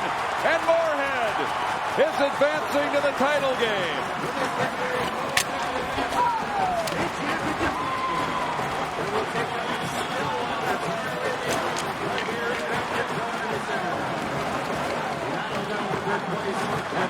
That is high school hockey at its finest. What a battle. Edina gets the draw clean and gets multiple pucks to the net. Stenjum makes a save, a puck bounces away, and you feel for these kids, man. They absolutely left it all out there on the ice. The defending champs come up short. The agony of defeat. And victory here for the boys in white. The number 1 seed. Moorhead wins it 4-3. Let's look at that last series again. Look at the patience. And that's the shot you want. That's the shot you dream of. And then they get another look. And at the buzzer, I mean, in 8 seconds to get that many quality chances with that many bodies in front. But that was the one shot that you crave. Goaltender moving right to left. Stenjum gets into position, and he's able to hold off that shot by Tucker Johnson, who's just waiting to one-time it. Just goes to show you can never stop defending. Got to go right to the final buzzer, the final horn, the final whistle, and then celebration begins. I just can't imagine the emotion over there. You know, if you're Matt Cullen, you're not just an assistant coach, you're an uncle, you're a father. And, I mean, to watch these two teams battle and to watch the way this game played out, the big plays, the big moments, the saves, the tug of war back and forth, this is just, it's what makes this tournament magical every single year. Mason West did as much as he could here tonight. Really got his team going with a hat trick in period one. It was 1-0 Edina, 1-1, 2-1 Moorhead, and then the Hornets scored back-to-back goals to make it 3-2. Brooks Cullen tied it at 3, and then it's Zimmerman in the final minute of regulation, 16:01 from Brooks Cullen and Mickelson, that will prove to be the game winner. Yeah, the power play for Moorhead all year long has been a difference maker, and you get a chance late in the game where there's just so much pressure. Can your big guys execute? They did. They made the play when it counted, and I love what both these teams put out there. This is the New Range Copper-Nickel save of the game. It's a game saver by Stenjum, the Brimsic finalist. Saved his best for last. Watch him pivot. Watch him get square. And it's just a reaction at that point. And it was a great shot, a heavy shot too, by Tucker Johnson. And that is the best feeling in the world when you get mobbed by your teammates and that horn has gone off. What a stalwart. Standing strong, standing tall. And that one just missed. I can't believe how many pucks to the net Edina got in just a short 8 seconds. They just attacked, and kept finding the biscuit. So, yeah, it was two terrific teams going toe-to-toe, and that's a great story, too. The team manager from last year, Ethan Monshaugen, passed away tragically, and this team has rallied around him and had that sweater with them wherever they've gone, and talked about what a motivation that has been behind the scenes. And Moorhead, the 1 seed, has survived, and they have punched their ticket. Need to mention the save of the game was brought to you by New Range Copper-Nickel. Safe, responsible, respectful.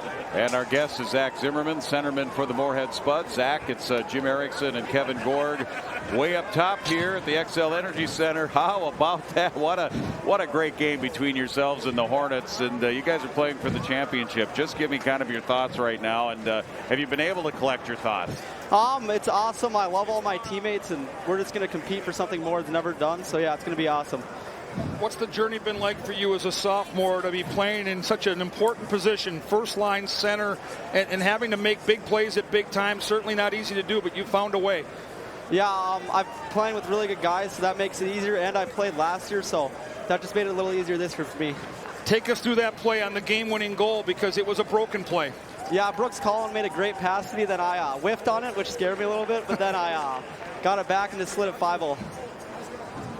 What do you do to unwind after this emotional, hard-fought battle, knowing that tomorrow you're going to play for the title, you're going to play your third game in 3 nights, and you've got a great Stillwater team waiting for you, but can you decompress tonight? Can you relax at all, or are you just going to be thinking about what lies ahead? No, I'll be sleeping like a baby tonight, trust me.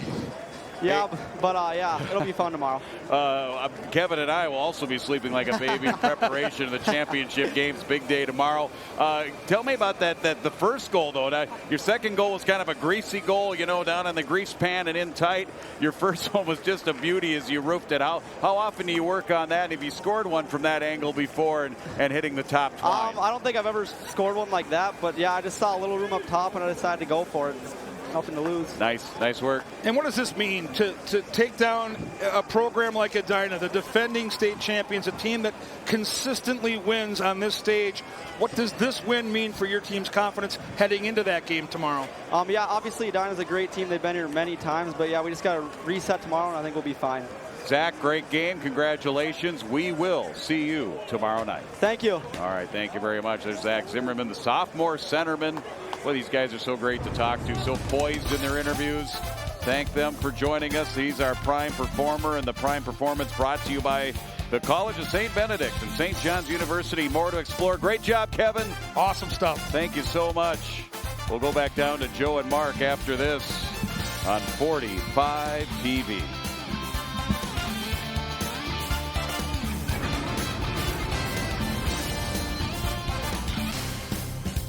What does it feel like to watch one of your buddies score the go-ahead goal to get your team to the state championship game? That's what it feels like. And then the welcome party continues. as the Moorhead Spuds are going to the state championship game. And Mark Barish, will the 9th time be the charm for Moorhead as they will face Stillwater here tomorrow night? One of these teams will win their first state championship. Well, I feel like I can be a little biased now since I'm not working that game. Yeah, I hope Moorhead is going to find a way to finally break this streak. My buddy Cullen here, the way that they're playing, that city has been dying for this for so long. It's such a great hockey hotbed in this state. It is a town that truly deserves a state championship. You know what the state of hockey deserved tonight? I hope every hockey fan was able to see this game tonight. And if you weren't a hockey fan, you watched this game, you probably are now. Oh, what an incredible game. A little bit of everything. Got some great scoring up front. The big guys step up, some skilled goals, get some hard-working goals. Everything hockey had to offer. Great goaltending. We saw it tonight. And then Edina put on an amazing charge at the end. Tells you, anybody that thinks that face-offs are overrated just had to watch that last 9 seconds. They executed that absolutely perfectly, and Brooks Cullen is great at face-offs. He's been out there. He was out there taking almost all the face-offs in the third period. He is out there. He still gets beat on that face-off. Execute it perfectly. Get the shot. There's Stenjum there, right there, reading it like a book. Yeah, the senior goalie, right? Yes. And a lot of times you get these situations, the seniors have to be the guys that kind of lead everybody on. Yeah, absolutely. He sat it all the time. He always put the pressure on the seniors. You never know the maturity level. The seniors have been there. Well, we were lucky enough to be there, or these guys have been there in Edina. They look forward to that. And obviously each team, when it comes down to crunch time, you look for the older guys to step up big. You look for your veterans to pull you through, and that's what we saw tonight. Semifinal Friday night did not let us down. Let's take a look at the highlights of this instant classic between Moorhead and Edina. Oh, and boy, did it start off pretty here. We got Mason West pulling up, creating a little space right to the, oh my God, that is a cannon. I could watch that all day. That is an absolute NHL shot. That kid's not in high school. And then Zimmerman does this. I don't even have the words. I want to geek out of this as a goal scorer so bad. Do you know how hard it is to hit that angle? He just turns to the goal line and fires it in. And then we saw we got Max Cullen getting it out front. And Spud's big guy, Mason Kraft, getting involved. Little Kraft show going on right there. And then we got Mason West again. That was a good shocker. Mason West again. He scores from so many different ways. He uses his body so well. And again, there's the hat trick in the first period. Throwing it on net. That's a smart hockey play. He had bodies going in the net. I'm not so sure he was actually expecting that to go in, but it was a very intelligent hockey play. 5 goals scored in that first period. Only 2 more the rest of the game. It was incredible the way the defense shined, the systems, the structure, the goaltending. Moorhead's able to come through here with that big one from Zach Zimmerman right there. A minute left to play. It does not get any better than this, Joe. It doesn't. I love the idea when Zach Zimmerman said, ask him if he's going to get any sleep tonight. He's going to sleep like a baby. Oh, yeah. He better. This is the 3 and 3 nights is tough. These guys aren't used to it. Let's take a look at the scramble at the end. We talked about it before. Amazing effort by Edina. Perfect. I mean, that's literally picture perfect. They executed what Coach Giles drew up perfectly. But Stenjum literally read it like a book. He was right there waiting for that save. He fronted it. Really didn't have much on that run, much room for the one-timer, and there's Moorhead. Enjoy it tonight, boys. You got one more to go tomorrow. And Edina is so hard to beat in this tournament, so hard to beat on semifinal Friday night. But Moorhead was the team that did it. You know, they came in here with the number 1 seed. They were the number 3 seed in their own section. That tells you how tough a schedule they played. So they are tournament tested tough. They're going to head into that final one. Let's take a look at the final stats. They're brought to you by 7th Avenue Pizza, locally owned pub-style frozen pizza, perfect for hockey night and every night. You know, when I talked to my buddy Cully before that game, he told me one thing: special teams was going to come up big. And if you look at that power play over there, 1 for 2, and that one 0 for 2, there's the game right there. And that is the game as Moorhead moves on with a 4-3 win. We're going to have much more coming after the break. We'll set up the 2 championship games, which will be played here tomorrow in St. Paul. Stay with us here on 45 TV on Hockey Night in Minnesota.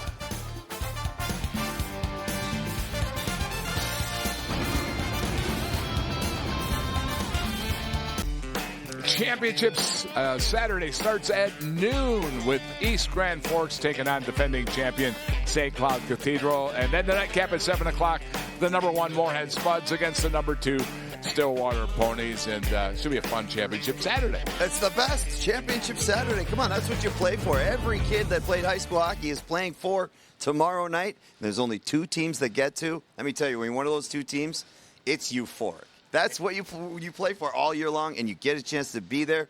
1 game a win for one of those teams. And, you know, we're going to have a new state champion in AA that's never won before. That's good for the state of hockey. Absolutely. That's what makes us the state of hockey is because of that. We have so many different teams, and we're seeing Rogers come in and be big, and these new teams making it to the state tournament.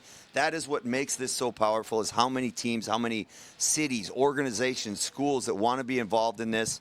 And then when you get to, you realize why you want to be involved. It is a special memory that you get to hold with you for life. There is always magic on semifinal Friday, and we had plenty of it today. We're going to roll out here with some of the highlights of this last AA tilt that's going to be an instant classic. You know, when Moorhead meets Stillwater, we're going to have 2 teams that are coached by a lot of former professionals. And we see a little bit of that out in the ice with their discipline, their structure, and the way they play the game. It is incredible to me that these kids at their age are able to focus and pay attention, listen, and go out and execute it as well as they do. They executed the game plan just as well as any NHL team did out there. Both those coaches are very proud of their team. I can guarantee it. It was one of those games that's just unfortunate. Somebody's got to lose. You know, and we look at Edina right here. They had a heck of a season, kind of quiet under the radar, and here they are, you know, taking the number 1 team in the state right to the very end. Yeah, you know, you can see why they got the hearts of champions. These guys are coming back, and it is infinitely more difficult to repeat because of that target on your back. You're going to get everybody's best game every night. You can't have any off nights, or it's gonna end up bad. And right here, they can't hang their head on this at all. This Moorhead team, they literally took them to 58.1 seconds in the third. An incredible game. Again, it's heartbreaking for me to watch the teams that lose, but they'll take a lot of lessons and a lot of great memories, and who knows, maybe some of those Moorhead Spuds might have end up being their best friends somewhere down the road too. It's been a showcase of Minnesota hockey talent. Semifinal Friday did not let us down.